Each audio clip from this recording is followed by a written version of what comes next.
तार है।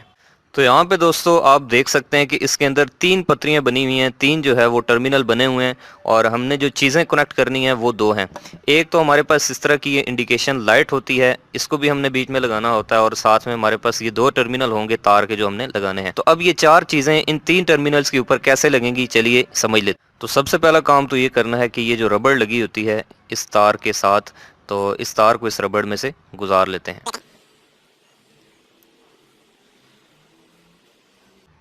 दोस्तों यहाँ पर मैं आपको बताऊं तो यहाँ पर 3 टर्मिनल्स हैं और जिसमें से तार के जो 2 टर्मिनल हैं दोस्तों वो हमने इन साइड्स पे लगाने होते हैं, जिसमें से फेज राइट साइड पे और न्यूट्रल लेफ्ट साइड पे। ये देखें यहाँ पे कुछ इस्त्रियों में तो लिखा होता है लेकिन ना भी लिखा हो तो आपने ये जो पैनासोनिक या नेशनल की इस्त्रियाँ होती हैं इनमें जो आउटर 2 टर्मिनल हैं यानी कि मोस्ट राइट और मोस्ट लेफ्ट, इनके ऊपर आपने ये 2 टर्मिनल फेज और न्यूट्रल जो तार आ रही है ये लगा देनी होती है। और जो ये राइट साइड पे जो 2 टर्मिनल हैं इनके दरमियान आपने ये इंडिकेशन लाइट यानी कि इस बल्ब को कनेक्ट करना होता है। जबकि जो वीको की इस्त्रियाँ होती हैं जैसे पाकिस्तानी मेड कंपनी है वीको, तो अगर आपके पास वो हो तो उसमें थोड़ा सा फ़र्क होता है कनेक्शन का, तो उसके लिए आप मेरी दूसरी वीडियो जो है वो देख सकते हैं। और इसको याद रखने का तरीका ये है कि ये देखें कि जो राइट साइड वाली पतरी है इसके ऊपर 2 सुराख उन्होंने किए हुए हैं जबकि बाकी दोनों के ऊपर एक एक हैं। तो जिसके ऊपर 2 सुराख हों तो उसका मतलब आपने फ़ौरन समझ जाना है कि उसके ऊपर जो है वो तार भी लगेगी और साथ में इस बल्ब का भी एक टर्मिनल लगेगा। तो मैं एक ही सुराख में दोनों को यूज़ करना चाहता हूँ क्योंकि दूसरा सुराख जो है वो काफ़ी नीचे लगा हुआ है, तो उसके लिए मैं इन दोनों को जो है वो इस तरह से कॉमन करके इस तरह से एक ही जगह पे लगा के उसके बाद एक ही स्क्रू में से इसको गुजार।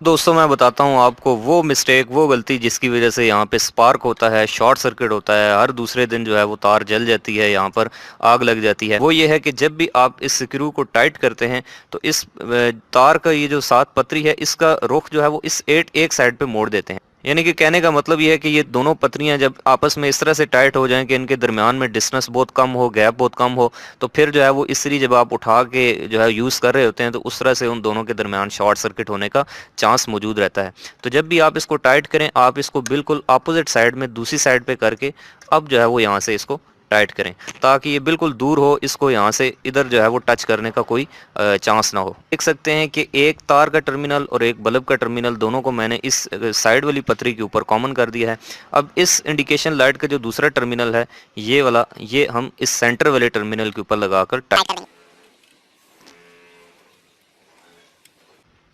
और उसके बाद आखिर में ये जो इस तार का दूसरा टर्मिनल रह गया है इसको हम सबसे आखिर वाली पतरी के ऊपर टाइट कर दें। तो अब दोस्तों यहाँ पर आप देख सकते हैं कि मैंने तार की एक साइड की जो पतरी है उसको मोस्ट राइट साइड पे मोड़ दिया है और इसको मोस्ट लेफ्ट साइड पे मोड़ दिया है। तो अब इन दोनों का आपस में शॉर्ट होने का कोई चांस नहीं है, लेकिन फिर भी हम एहतियातन क्या करते हैं कि इस तार को बिल्कुल ऐसे यहाँ पर नहीं रखते बल्कि ये जो ऊपर ये देखें खाली जगह बनी हुई है तो ये शायद इसी काम के लिए है कि आप तार को थोड़ा सा इसके अंदर से गुजार के उसके बाद यहाँ पर इस रबड़ को टाइट कर दें। आप देख सकते हैं कि दोनों तारों का जो आपस में डिस्टेंस है वो काफ़ी जो है वो सेफ हद तक चला गया। यहाँ पर शॉर्ट सर्किट होने के या तारों के टच होने के चांसेस जो हैं वो ज़रा कम होंगे। उसके बाद मैं ये इंडिकेशन लाइट की जो कैप है ये इसके ऊपर रख के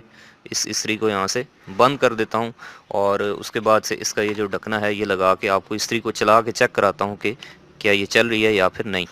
तो चलिए अब इस्त्री को टेस्ट कर लेते हैं दोस्तों। उसके लिए मैंने इसकी तार यहाँ पर लगा दी है और अब मैं इस स्विच को ऑन करता हूँ तो आप देख सकते हैं कि यहाँ पर इस्त्री की जो लाइट है वो ऑन हो चुकी है। और ये लाइट दोस्तों हमेशा याद रखें कि इस 1 वाले जो इसका ये जहाँ पर सेलेक्टर स्विच है ना यहाँ पर 1, तो इस 1 के ऊपर ये लाइट ऑन होनी चाहिए, इससे पहले जो है इस लाइट को ऑफ हो जाना चाहिए। तो अगर आपकी जो लाइट है ये 1 से पहले ऑन हो जाती है तो आपकी इस्त्री कपड़ों को जलाएगी, ज़्यादा गर्म हो जाएगी। और अगर 1 पे भी नहीं गर्म होती, आगे जाके 3 या 4 पे होती है तो फिर इसका मतलब है कि अब वो कम गर्म करेगी, बहुत लेट जो है वो आहिस्ता आहिस्ता गर्म होगी। और इसकी सेटिंग आप कैसे कर सकते हैं उसके लिए इस पतरी के नीचे एक स्क्रू होता है, उसको आप लूज़ या टाइट कर सकते हैं। मज़ीद डिटेल में अगर आप जानना चाहते हैं तो उसके लिए आप मेरी दूसरी वीडियो जो है जिसका मैंने लिंक आप